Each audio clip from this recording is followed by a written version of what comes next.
Hello guys, and welcome to me spitting out content like I'm spitting out spinach the last days, basically. You're so welcome if you do like spinach here, but let's start right into the important thing, and that is the Darklord Herald of Perfection Go First deck profile. It's a little bit different from some Darklord deck profiles because, well, you run ritual monsters. This is not the common variant, if I'm not mistaken. But let's start right into it. You're on one Morning Star because first of all, if you want to create a lock in your opponent during like for your first turn, so your opponent can't do anything in his first turn, so you want to kind of finish off the game after that. So Dark Morningstar can be quite a neat turn 3 card then for your deck. Same goes basically for the Darklord Zerato. That's basically your if your opponent still managed to do stuff, you can still finish the game. You hopefully grind out some of his resources till this point, so he doesn't have too much protection, and you can go for the finisher. Plus, Zerato is level 8, so trade in for the win. Darklord XXL, whatever the name is. I'll struggle with those names. But it's your draw engine. It gets you stuff like Superbia into the graveyard, for example, so you can do a lot with that. But mainly you cycle through your deck quite a lot. One Asmodeus you don't have to, and you could maybe swap them out with something else. It can be quite neat. You can send one fairy monster from your deck to the graveyard, and then you could special summon it with Superbia if you get them out. That, if I'm not mistaken, that works for Christia as well, so you could do that, for example, and so on. So there's the thing, because that card only, like a Superbia only targets one fairy type monster in your graveyard and not a Darklord, so this works pretty well. So you could do this combo, plus this card is level 8 as well, so obviously stuff like trading and things work. But you can summon this card from the graveyard, which can be quite difficult because your main combo is getting out cards with Superbia, so you have stuff to tribute. One Zerato, just for the finishing place sometimes. Double Christia. First of all, Christia is searchable because we run double Benton, that's the thing. And it is a little bit better in a sense than Vanity's Ruler that you want to run at 1, because you could special summon it if you have exactly 4 fairy monsters in your graveyard. You don't have to normal summon it, which can come up like sometimes. Like there's a way how you get 4 fairy monsters in the graveyard, and so you could get this card out by its natural way, or you tribute summon it, which this card is technically a little bit better because it doesn't lock you from special summoning, which can be quite neat. But since you want to put out Christia at the end of the turn, you know, it's okay. That doesn't hurt you too much.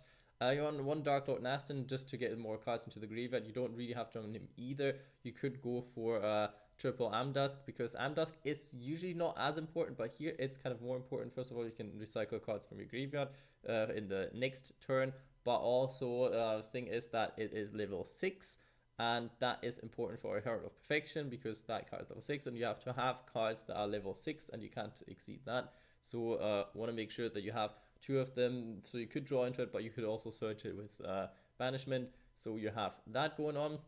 Since you're playing a ritual engine, the Devi ritual working out since level 6 is quite neat. You want to run them more than the other ones because you want to just search it. You don't care much about recycling because it's not ritual based deck.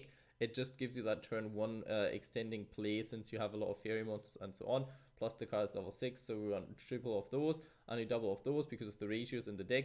You may, if you feel like you know the ratios better, then obviously make adjustments accordingly. Maybe let me know because I'm not 100% happy with how it is so far.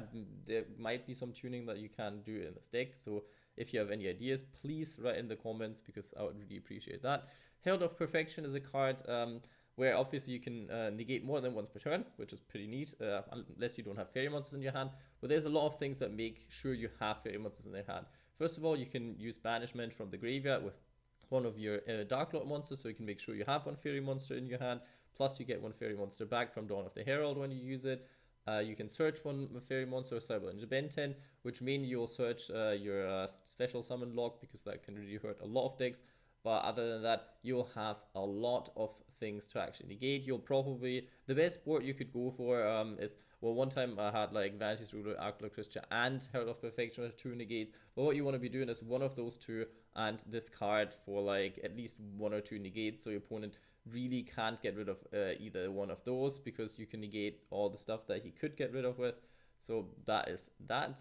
For the draw engine, because you run a lot of darkness monsters, Allure of Darkness, since the Devil Ritual monster can clog up your hand sometimes as well. You're on triple pre-preparation of rights because you can search the cards and get like a hand advantage easily with that kind of shenanigans. This card is like a plus in general.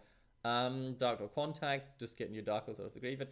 You could maybe think about running 2, but I don't see a reason why. I think 3 is fine, I guess. Triple trade in because you have a lot of level 8 monsters that you may or may not need or that are fine in the graveyard. So that's a thing. Banishment of the Darklords to search out either the Andusk that you need for the ritual summon, sort of Ixal to like get more draws in, to search any kind of thing that you need at this point, and Double Dawn of the Herald. So people who are actually into Darklords probably notice now that I don't run any of the trap cards. I just felt them more cloggy than helpful. To be fair, the deck breaks kind of a lot, so this is well, not a lot, but like it's a little bit more consistent than Monarchs, with while doing the somewhat same thing, I guess. So it's like if you're really into that kind of playstyle, this deck will probably suit you a little bit. It is a little bit more consistent than Monarchs. You don't break as often, but there might be turns where you don't pump out as much as other ones. So you know that's the thing. You could run Called by the Grave because it is a combo deck, technically speaking. There's not that many hand traps that really do much about this deck, but the ones that do actually do quite a lot. Ash, for example, is quite annoying, and I think the Ghost Bell is annoying too for this deck. What you can do is for the extra deck, you run just basically like 8 engines. You don't have to.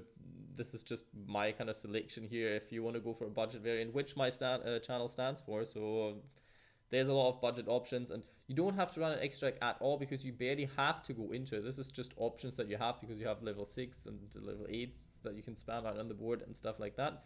But you could also run a few copies of Domain of the True Monarchs and just don't go for an extra deck. So have another way of getting a lockout if you just get like a tribute summon out and nothing else. Like if you can just summon a Darklord monster by tribute summon and so on, then this is for you guys as well, possibly.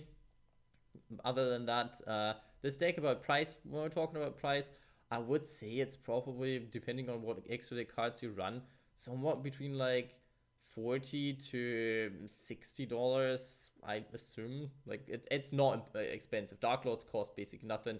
Herald of Perfection and whatsoever cost nothing. Pre-preparation gotten its fair share of reprints, so did Allure of Darkness, and so on. Like the main deck is fairly cheap. I think Christia got like one with the Destiny Heroes back in the days in that booster pack and so on. There's like nothing that really costs much. Even Hope Harbinger got a reprint. Obviously, if you want to run Dingirsu, then yeah, that will cost you a little bit. If you want to run Ball Sword, yes, this is going to cost you. Unicorn would cost you, but you don't have to run any of those cards really because they're not necessary. They're just like win more at this point because it's like giving you more options to go into because otherwise you couldn't really fill up your extra deck. Once the Condemned Darknord comes out, I feel like this deck will change quite a bit because the effect is actually quite neat and can help actually a lot with like the win condition of this deck.